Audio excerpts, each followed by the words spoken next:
Saudações a todos, meu nome é Alan Trindade, esse é o Resenha Oculta e hoje nós vamos falar sobre o trovão e o vento, um caminho de evolução pelo xamanismo tupi-guarani. Esse livro foi escrito por Cacá Verá, contém 250 páginas divididas em 4 capítulos e foi publicado no ano de 2016 pela Polar Editora. Bom, esse é um daqueles livros que nós vamos trazer aqui com a intenção de explorar um pouco mais a religiosidade e todo o contexto brasileiro, né? A gente vê aí cada vez mais um crescimento de um discurso que tenta legitimar lados, né, polarizados da nossa sociedade, algumas pessoas entendendo o Brasil como uma espécie de Europa e outras pessoas enxergando o Brasil como uma espécie de extensão da África, quando na verdade o Brasil é o Brasil, né? O Brasil não é a Europa, o Brasil não é a África, o Brasil está, né, na América, e como é um país americano, ele contém elementos muito próprios, até muito distintos, né, daqueles outros países que a gente vê geralmente aqui ao nosso redor, especialmente pelaquela nossa principal característica que muitos desses grupos tentam, né, suprimir atualmente, que é a nossa característica de miscigenação.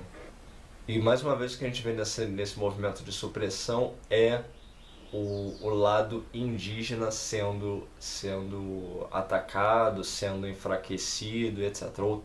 Ou muitos deles tentam fazê-lo, né? Quando muitas dessas pessoas se afirmam como brancos ou se afirmam como negros, o que está nas entrelinhas é justamente isso, né? A negação dessa miscigenação. Ok que muitas pessoas brasileiras são descendentes diretos de europeus e outros são descendentes diretos de africanos, isso a gente não pode negar. Porém, quando a gente analisa todo o contexto histórico de formação do nosso país, a gente percebe que grande parte da nossa população é sim mestiça. Não só mestiça pelo aspecto biológico, mas também pelo aspecto cultural.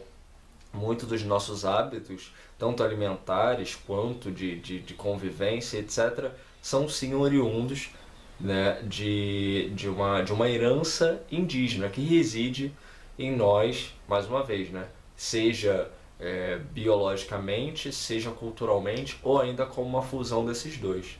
Então, acho que mais do que nunca há essa necessidade da gente entender quem foram esses ancestrais que estavam aqui antes da chegada de brancos e pretos, né? Por que que atualmente, dentro dessa polarização, o índio está sendo mais uma vez suprimido, e de que formas a gente pode trabalhar isso, né? Para que a gente não se permita infectar por essas ideias polarizadoras que descaracterizam a nossa cultura brasileira. Então é dentro dessa abordagem também que a gente vai iniciar esse processo de leitura e de resenhas aqui sobre a questão indígena. Então o prefácio, que é assinado pelo Dr. Patrick Poe, ele vem falando que ficou muito feliz com o convite do Kaká, então o autor do livro, né, para escrever esse prefácio, justamente porque ele teve a oportunidade de conhecer mais a história de formação do Brasil e perceber justamente dentro desse estudo muitas similaridades que ocorreram entre alguns povos daqui do Brasil originais e povos também da Europa, porque a gente tem que lembrar também que a Europa também passou por um processo de transformação, né, especialmente no campo religioso. A gente tem uma divisão muito clara, né, da era pré-cristã, da era pós-cristã, e que isso descaracterizou muitas daquelas culturas que lá existiam, que passaram a ter um comportamento totalmente diferente. Diferentemente daqui, não houve tanto o aspecto da miscigenação, porém houve essa questão da substituição cultural, religiosa e etc. Aqui foi um misto de tudo, né? E ele vem falando então do quão feliz ele ficou com esse convite, e vem ressaltando a importância desse tipo de estudo, né? Que muitas vezes as pessoas pensam que isso tem a ver com uma espécie de saudosismo ou uma tentativa de voltar a um passado que todos nós sabemos não tem como, né? Esses povos eles se criaram através e se desenvolveram através das condições às quais eles foram postos e obviamente toda a cultura girava em torno dessas circunstâncias. Mas o estudo desse passado, né, desses povos antigos, ele nos favorece de que forma? Nos dando a oportunidade de saber por que nós temos determinadas atitudes hoje, por que nós temos certas heranças culturais hoje e de que formas a gente pode usar isso até mesmo para o futuro. Então o estudo do passado, da ancestralidade, ele nos dá essa possibilidade, né, de entender por que nós temos determinadas atitudes, por que certas coisas acontecem, de que formas a gente pode usar isso para melhorar o nosso futuro.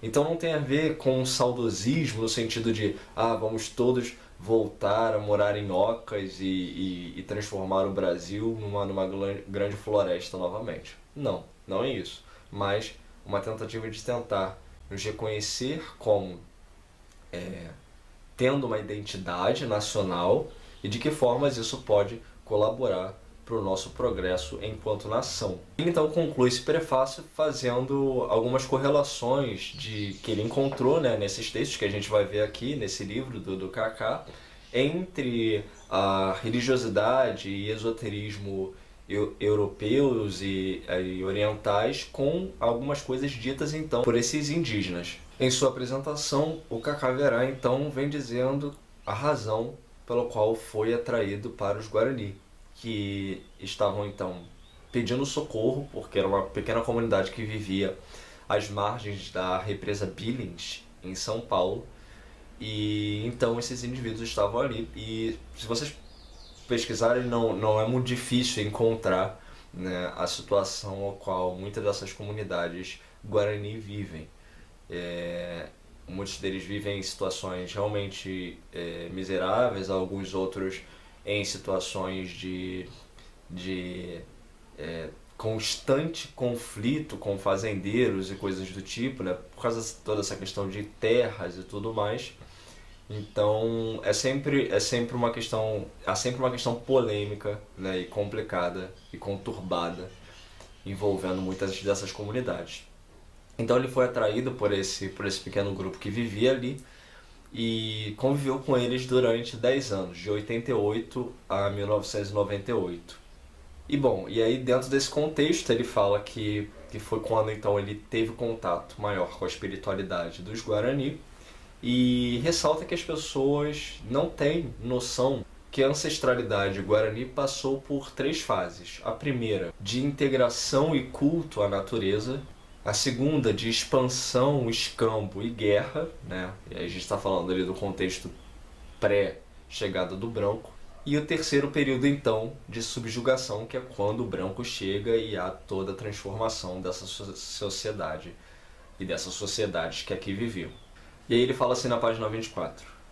Desde os últimos 200 anos de peregrinação tupi-guarani, existe uma profecia que fala do retorno de Tupã no coração dos homens para iniciar a 4ª humanidade. Segundo essa antiga tradição, Tupã é um dos nomes do grande espírito, do sagrado mistério da causa de toda emanação de vida. É a consciência infinita, presente, mas adormecida em nossos corações e mentes, que precisa ser despertada. Existe uma via chamada Apekatu Avaporã, que significa o caminho do homem sagrado.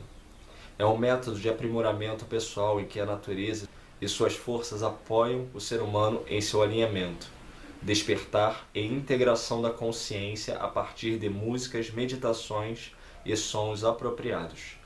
Para isso, há que se conhecer o trovão e o vento, diziam os antigos mestres. Então a gente vai explorar aqui, né, esse conceito que é então que dá o nome ao livro, né, o trovão e o vento. Esse livro é dividido em 4 capítulos, como dito na introdução desse vídeo, e o primeiro capítulo trata basicamente da história pré-chegada do branco. O segundo trata da gênesis e conceitos religiosos desses povos tupi. O terceiro trata dos cânticos sagrados, que é o principal elemento do livro. E o quarto capítulo trata de ritual. Então chegamos então no capítulo 1, que se chama Ancestralidade Tupi-Guarani. Então aqui ele começa falando sobre o surgimento do povo Tupi, e há de se fazer um comentário aqui, um parêntese, né, sobre a questão do uso do termo. Primeiro que as pessoas geralmente confundem Tupi-Guarani como se fossem sinônimos, né? Primeira coisa, Tupi, em princípio, é um conceito, é uma designação que vai definir, em grande parte, todo esse povo que vivia, esse povo indígena que vivia aqui na costa do Brasil, né, e que eram basicamente os dominantes, né, era o povo mais aguerrido e tudo mais. Então, e eram nômades, então eles basicamente dominavam toda a costa brasileira, isso há 12 mil anos atrás. Esse povo então teria se dividido. Então a gente tem o Tupi como nome do grupo, né, que vai dar origem a vários outros tipos de Tupi, né? Então nós temos os Tupiniquim, os Tupinambá, os Camaiurá, os Guarani e etc. E aqui ele vem também trazendo a questão da palavra Pindorama, né? E recentemente me mandaram até uma imagem que dizia que a origem da palavra Brasil era de origem tupi, etc. E uma loucura dessa. Isso é fake, a palavra Brasil não existe na língua tupi. A designação mais comumente aceita para definir essa terra que a gente chama aqui de Brasil, pré-chegada do branco, é então Pindorama, a terra das palmeiras.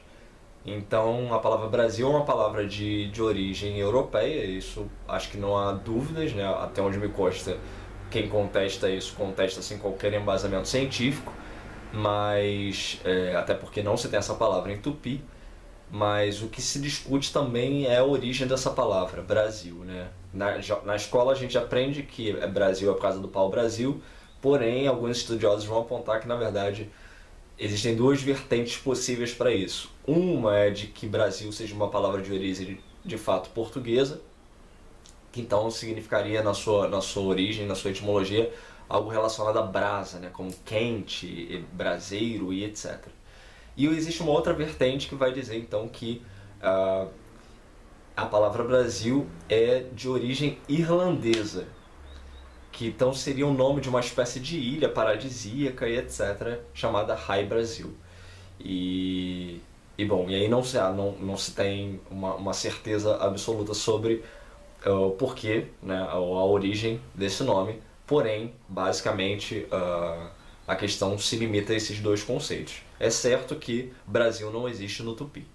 Então aqui, comumente, a palavra aceita para designar toda essa terra se chama Pindorama. E por que a palavra aceita? Porque a noção de país, né, é uma coisa moderna que não existia no conceito indígena, né? Então a gente não pode dizer que o índio chamava o país Brasil de Pindorama porque não existia esse conceito de divisão geográfica e tudo mais.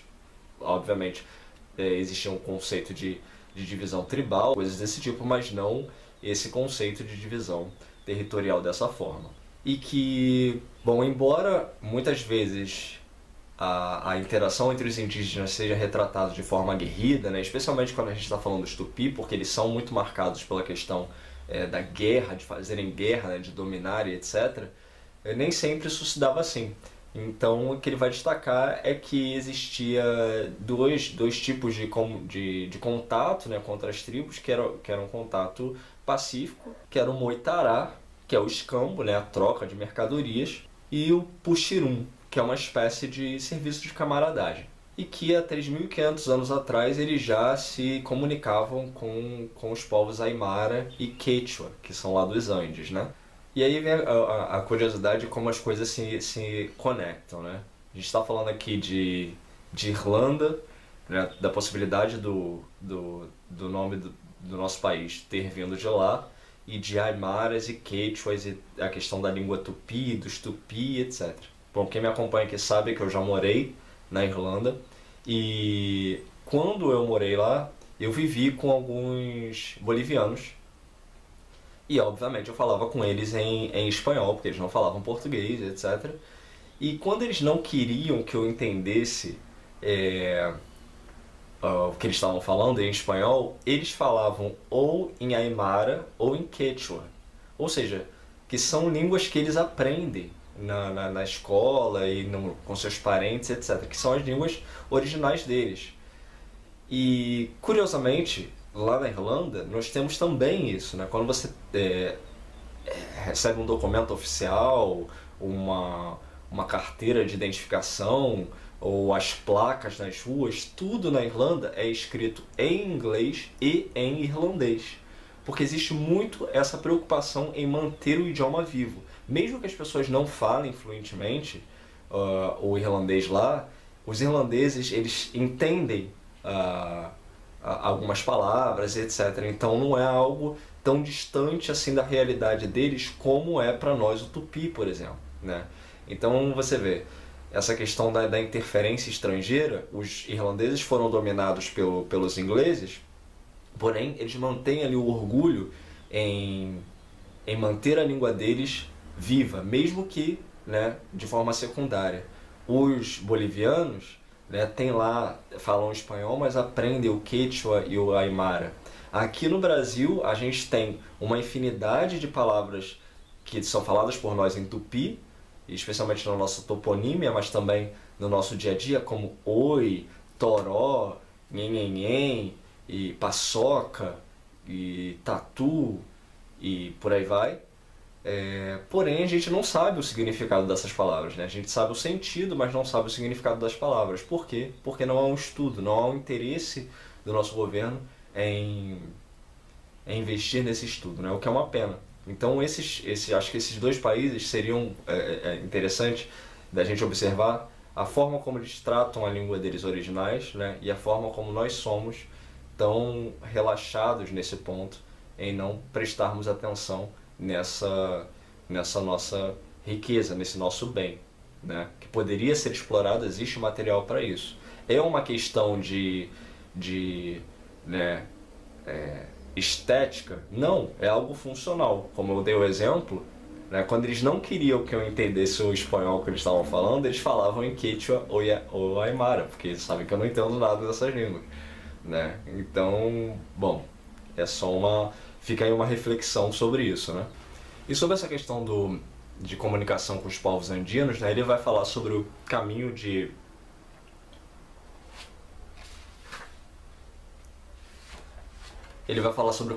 Peabiru, né, que seria então, como mostrado aqui, um caminho de ligação entre o Brasil e esses povos que viviam ali nos Andes, né? E, bom, segundo a descrição dele, o povo tupi ele era um povo basicamente teocrático, né, que vivia então a sua vida baseada nessa contemplação a Tupã. Porém, em determinado momento, parece ter havido uma cisão de pensamento, né? Então toda aquela ideia de contemplação, de adoração a Deus e tudo mais começou a ser segregada por alguns, e então teria então ocorrido uma cisão dentre esses parentes, né? Então alguns teriam descambado para um caminho mais aguerrido, que é como eu disse antes, né? Vai ficar característico aí da questão tupi, né? Então são os tupinambá. Então os tupinambá vão ficar marcados aí na história como um povo bastante guerreiro, bastante aguerrido. E os guarani, então, que seriam o outro grupo descendente desses tupi originais, né? Seriam então mais esses que contemplavam a natureza e tinham mais essa relação menos aguerrida com a terra. Se a gente for ver em termos de sobrevivência, entre aspas, da pureza, né, por assim dizer, você vê que os Guarani eles se adaptaram melhor, por exemplo, à chegada do homem branco, né? Então eles ficaram ali com os jesuítas, etc. Não estou dizendo que não teve guerra, que eles não guerrearam nem nada disso não, tá? Estou dizendo que vai ficar marcado na história os Guarani como aqueles que foram mais pacíficos, né? Aceitaram a chegada do homem branco de maneira mais tranquila. Enquanto os Tupinambá, eles guerrearam, né? E a meu ver se mesclaram. Lógico, muitos morreram, mas se mesclaram e se tornaram também aquilo que nós somos hoje, né? Então também essa questão aí de pensar que o índio desapareceu nesse sentido genético, para mim, é meio ilusório, quando na verdade nós somos esses indivíduos, né, que um dia guerrearam e etc. Então ele vai ressaltar a forma como os Guaranis se denominavam, não? Que se chamavam então Jeguacava, Ponendé, Poranguei, os primeiros adornados que caminhavam de plumas sobre a cabeça, questão do cocar, né? Que foram então os dirigentes desses adornados, né, desses primeiros que receberam os cânticos que são então cantados no Opu. Vocês podem estranhar um pouco a maneira como eu vou falar em alguns momentos, né, porque existem fonemas no tupi que não existem no português, como é o caso desse Y. Então o Y ele tem o som de U, né? Ele não é um I e também não é um U. Ele é um U, ele é uma espécie de som intermediário ali. Ele sai aqui da garganta, né? E, bom, então não é o pi nem o pu, é o pu, algo assim. Então a gente começa a entender do que se trata esse livro, né, que é então o conceito desses cânticos, né? O Opu é a casa de oração, que é uma espécie de templo, né, onde esses cânticos recebidos então por esses ancestrais, eles eram cantados para amansar o trovão e o vento, que é então o conceito ali de alma e mente, corpo e alma, etc. Essa coisa parece que vai se relativizar em alguns momentos do texto aqui.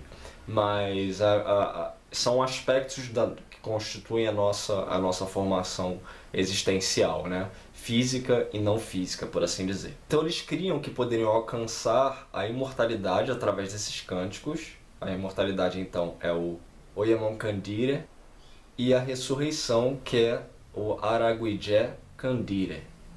Então você vê aí também a questão da relação próxima, né, do conceito antigo que a gente tem em muitas religiões europeias e africanas, etc., como o caso do quemetismo, essa questão da imortalidade, ressurreição, até asiáticas mesmo, como o caso do taoísmo, né, essa ideia de imortalidade e tudo mais.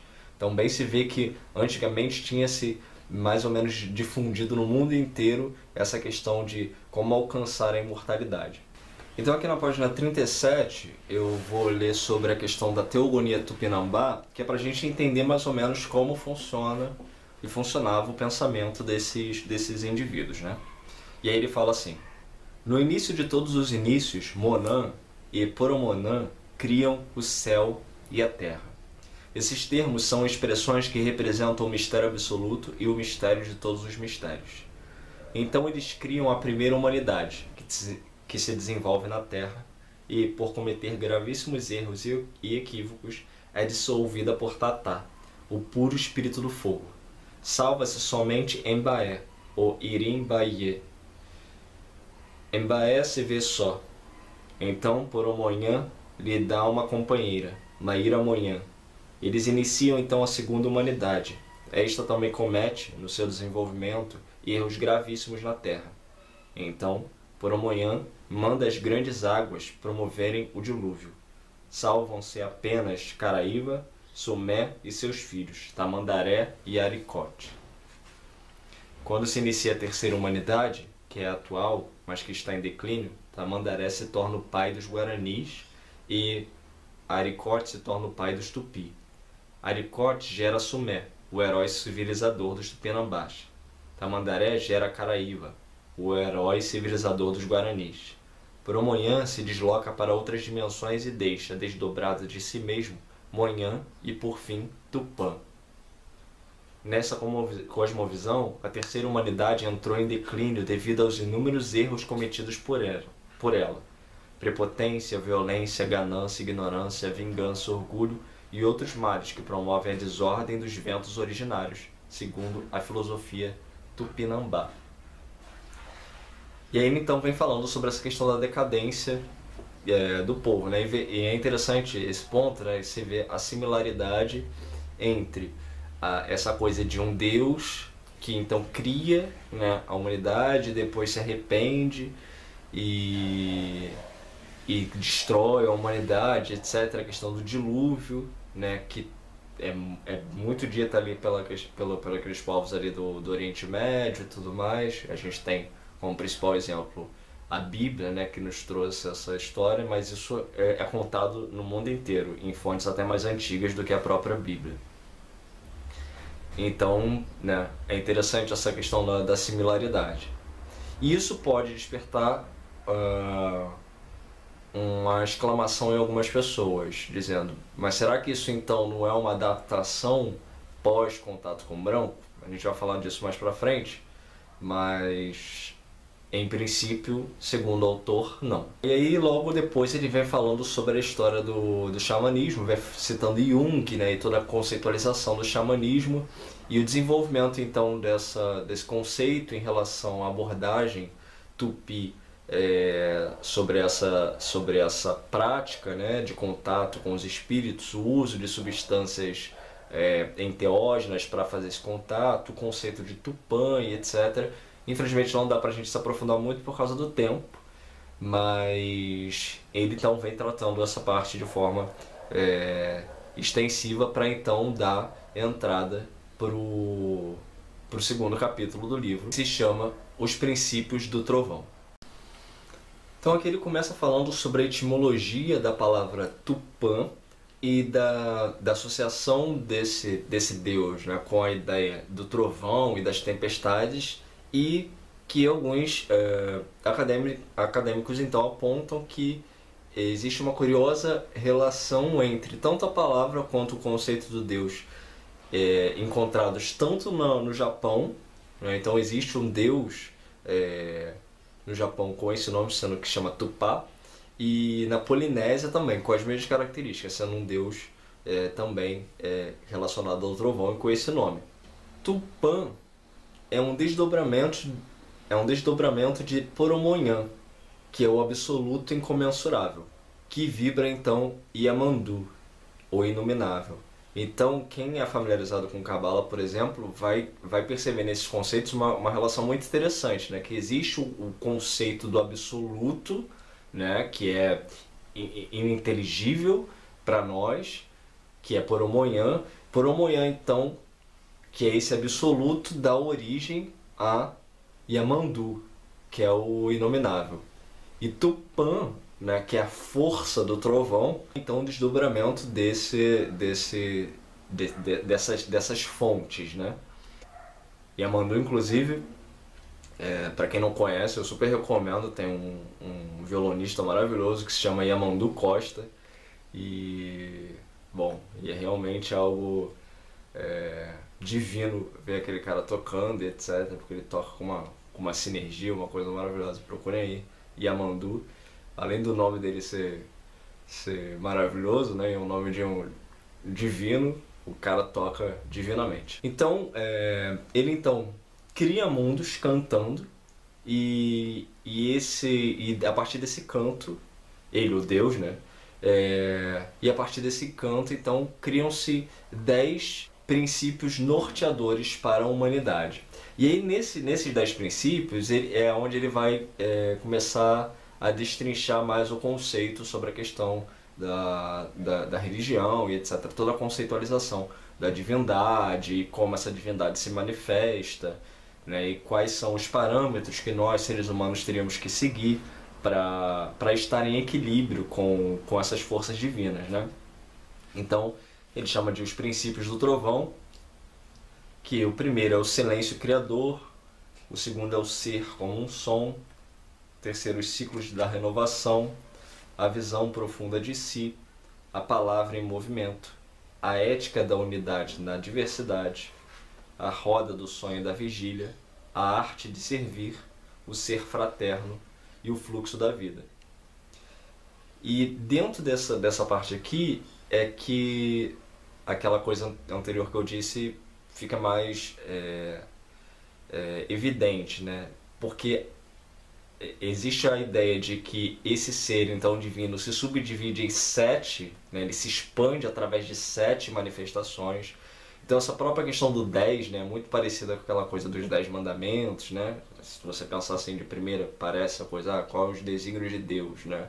Os 10 mandamentos, etc. E aí a questão da expansão através do 7. E aí você lembra lá da Cabala, né, com a sua conceito de expansão septenário. E essa coisa do inominável e do absoluto incognoscível, né? Ou seja, como os conceitos de Ein Sof, Ein Sof Aur. Aqui ele vai falar também que há uma divisão da existência em três, então o mundo material, o mundo intermediário e o mundo espiritual. E há uma divisão também de 4 elementos, terra, fogo, água e ar. Então tudo isso, quando eu li a primeira vez, sinceramente eu pensei assim, bom, isso aqui não, né, tá muito encaixado com os conceitos modernos, esotéricos, etc. Isso daqui deve ter sido uma influência branca dentro da cultura e tudo mais. Bom, aí ele fala assim na página 84.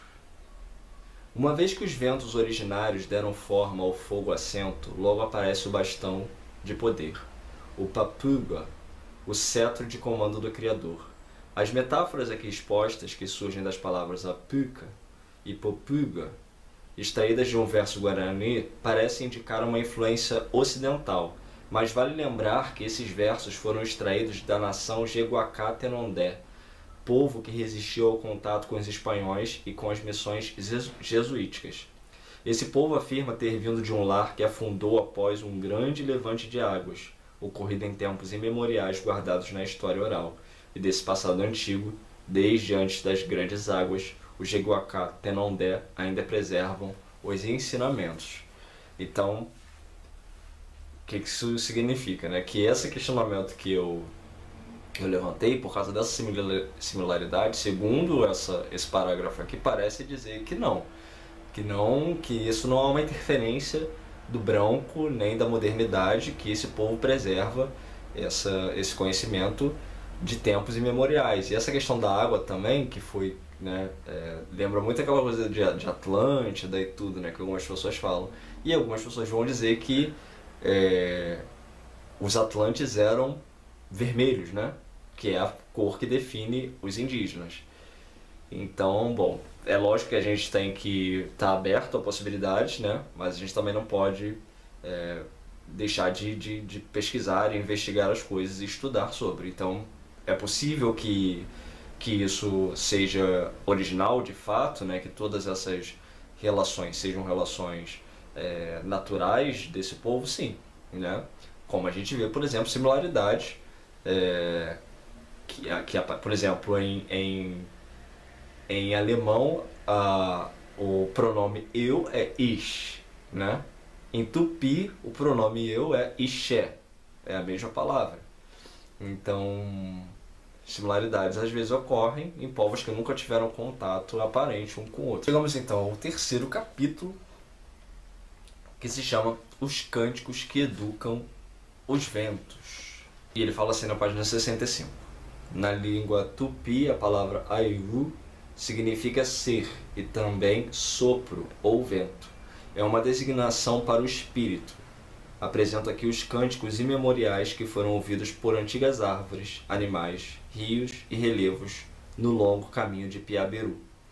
São os que restaram e que foram registrados pela primeira vez por Leão Cadogan, com autorização de Pablo Verá, o pajé adornado que viu neste gesto a possibilidade de semear a sabedoria ancestral no coração do estrangeiro. Aí esse capítulo é dividido em 4 partes, né, que são esses cânticos então que são usados justamente, como ele disse, para essa conexão com o divino.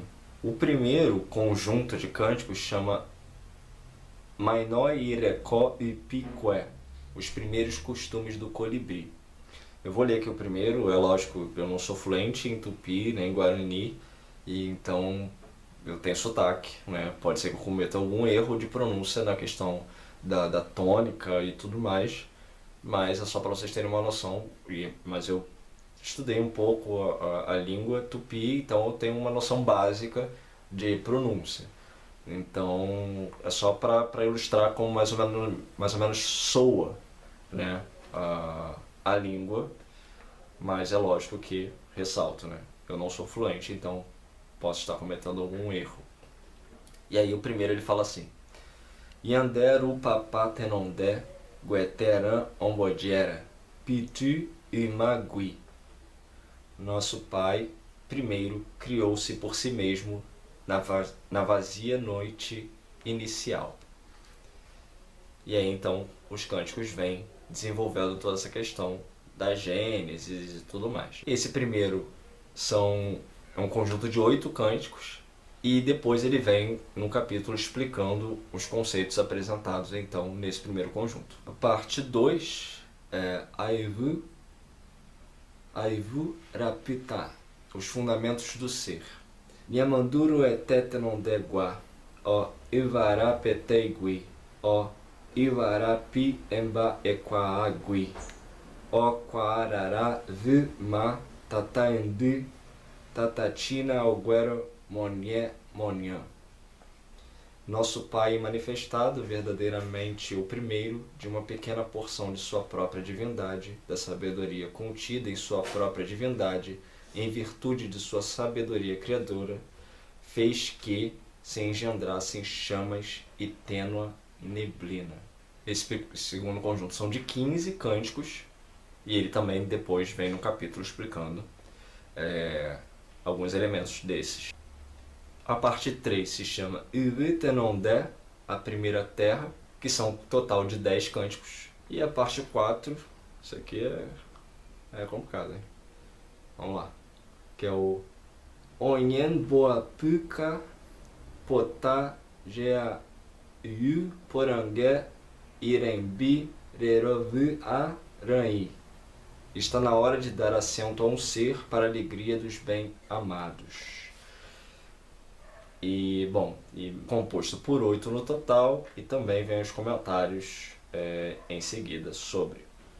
Chegamos então ao quarto capítulo, que ele vai chamar de Os Cânticos do Fogo Sagrado. E aqui nesse capítulo ele vai tratar um pouco da experiência dele nesse processo, né, dentro do Pu, que é lá a casa de orações, e em contato com esses cânticos, né, que ele recebeu então desses Guarani, e do próprio cântico, dos cânticos que ele desenvolveu, né, que ele recebeu a partir da experiência dele. Então ele vem explicando que esses cânticos eles são extraídos através de períodos de sonho ou períodos meditativos, em se visitando o Ambá, que é então o altar interior, né, que é uma espécie de período onde você se dedica mesmo à meditação ali.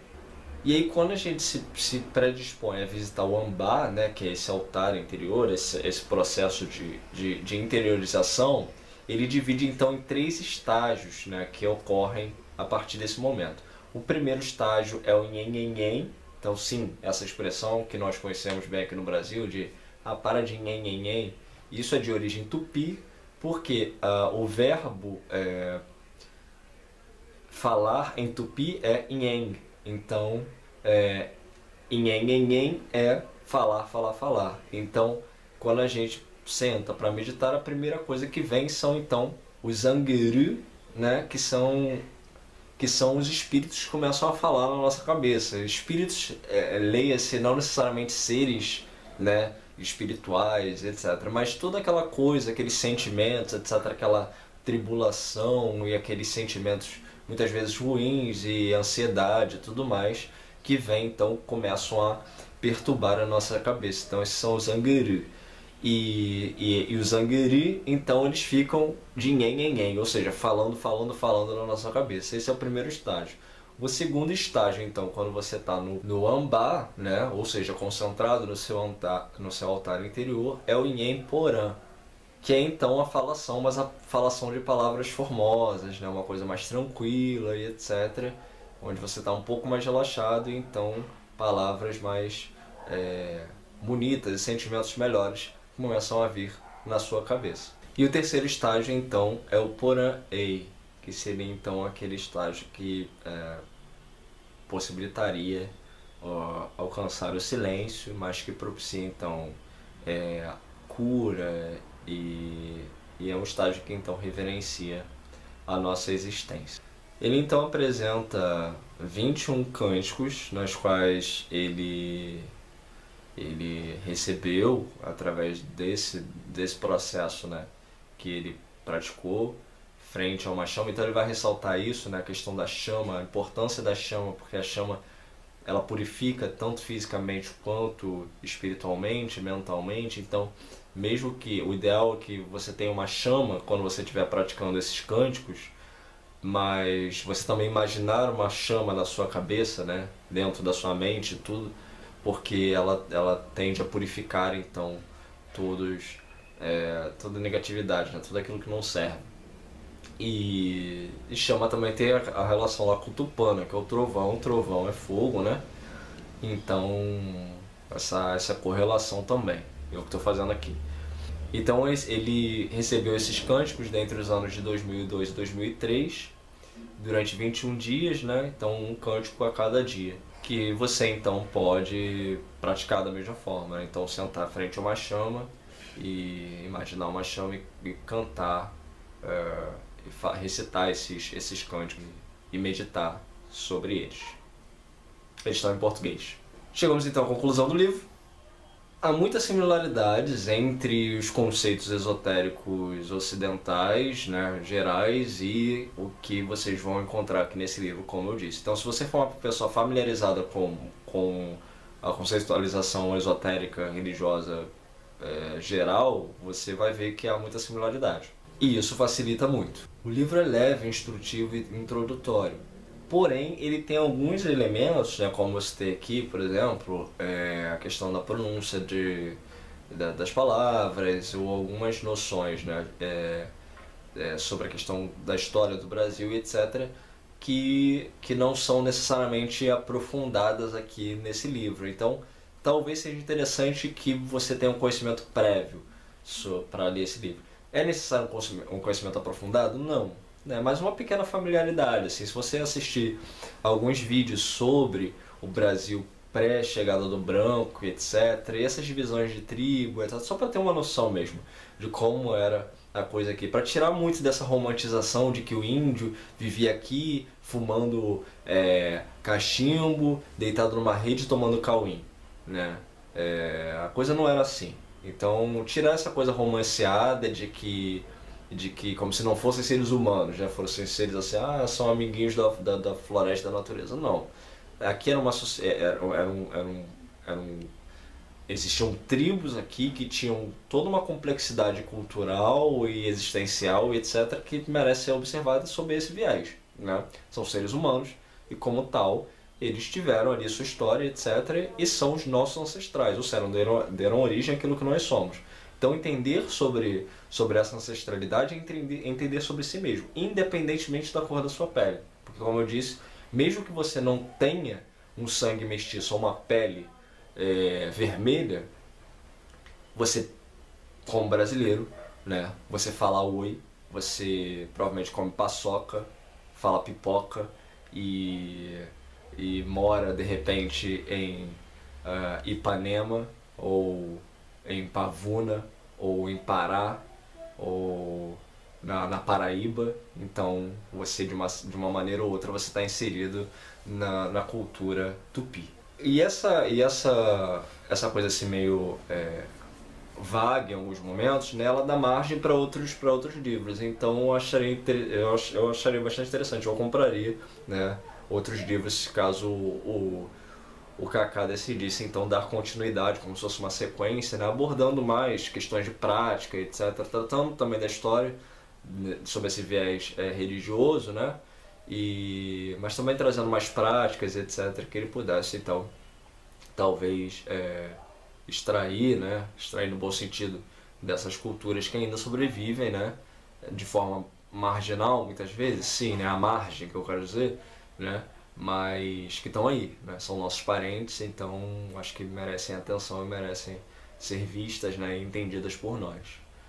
E, bom, eu vou trazer aqui mais livros sobre esse tema, obviamente, né? Vou tratar sobre a questão do Ivan Maraie, que é a Terra Sem Mal, né? A Terra Sem Males, que é uma espécie de paraíso, né, que eles criam. E então a gente vai trazer um livro aqui especificamente sobre isso. Como sempre, tem a diagramação do livro. Pera aí. Cadê? Tem a diagramação do livro que é belíssima, né? Ó, vou mostrar pra vocês aqui. Olha isso. Ele é todo bem feito, sabe? É de um... Achei de muito bom gosto, assim, a diagramação. É simples, mas é bonito, né? Elegante, né? Ó, de trás aqui. É o que eu digo sempre, eu não costumo mostrar às vezes isso, mas quando a coisa é bem feita, a gente faz questão de ressaltar a beleza, né? A beleza e o bom gosto. E... Bom, vou trazer então outros livros que tratam do tema, mas aqui já vão algumas recomendações. Eu já recomendei em outro livro aqui, mas vale sempre recomendar de novo. Eu, como já disse também, você pode comprar livros através do link que eu vou colocar aí, né? Eles têm, geralmente são mais baratos, eles ajudam o canal, a gente já não ganha nada com esse canal aqui, né? Só gasta, então... Bom, se você tiver interesse em comprar, compra aqui pela gente, porque pelo menos é alguma coisinha que vem. E, bom, esse livro aqui, O Método Moderno de Tupi Antigo, para quem tem interesse em aprender o tupi, né, do professor Eduardo de Almeida Navarro. Eu tive a oportunidade de ir lá em São Paulo, assistir uma aula dele em 2014, ele autografou aqui para mim, né, e tem aula dele no YouTube, só procurar aí. Eu vou provavelmente botar aí na descrição, tudo isso vocês conferem aí que vai estar aí embaixo. Esse aqui também é dele, é o Dicionário de Tupi Antigo, né? Então esse é tão ou mais interessante quanto o curso aqui, né? Esse aqui é o curso para quem quer aprender, né? Esse aqui é o dicionário para você saber as palavras em tupi. Então o tupi, embora não seja uma língua falada, ele tem um léxico, né? Então se você tem, por exemplo, dúvidas sobre uma determinada palavra, você, em vez de ficar consultando na internet aí que está cheio de maluquice, tem aqui uma fonte muito mais confiável, como por exemplo aqui, ó, pajé, né? E a definição aqui de pajé, carioca, e coisas desse tipo. Então, até a nível de curiosidade, mesmo que você não pretenda se tornar uma pessoa fluente em tupi, é interessante ter, né, esse dicionário aqui. O primeiro cronista brasileiro, que foi um alemão, né, que escreveu sobre a sua experiência aqui no Brasil, ele foi capturado pelos Tupinambá, que ele foi confundido com o Peró, com o português, e eles iam comer ele. E aí ele escreveu sobre essa experiência, e se chama Viagem ao Brasil, do Hans Staden, né? Esse livro aqui tem um filme, então é o que eu falo sempre, o filme é todo em tupi, então para você ter noção do som do tupi é interessante assistir, porém todo mundo pelado, ou seja, se você tem medo de ver pessoas peladas, não assista. E bom, é isso. Então é fácil de encontrar, é um livro, é um filme antigo, porém é interessante de ver porque ele é falado em tupi e mostra bem essa coisa assim, aguerrida dos Tupinambá, a questão ritualística do canibalismo e tudo mais, né? E sobre essa questão, e nós fomos acusados, nós brasileiros, né, fomos acusados por um gringo aí do governo de sermos canibais, né? Então pelo menos que sejamos canibais, que tenhamos conhecimento, né, do porquê nós somos canibais, né? Não um gringo nos dizer o que nós somos, etc. E, bom, e tem esse livro aqui que eu não li, mas que parece ser interessante, né? Devorando o Vizinho, uma história do canibalismo, da editora Globo. Eu vou fazer resenha desse livro com certeza, porque eu pretendo ler ele com certeza. Mas, bom, se você quiser ir se adiantando e lendo, aí se você ler, me manda uma mensagem dizendo o que você achou do livro. Ok? Eu vou colocar outras referências aí na descrição e a gente vai tratar mais desse tema aqui. E agora eu tenho que encerrar esse vídeo. Muito obrigado pela sua atenção até aqui e até a próxima.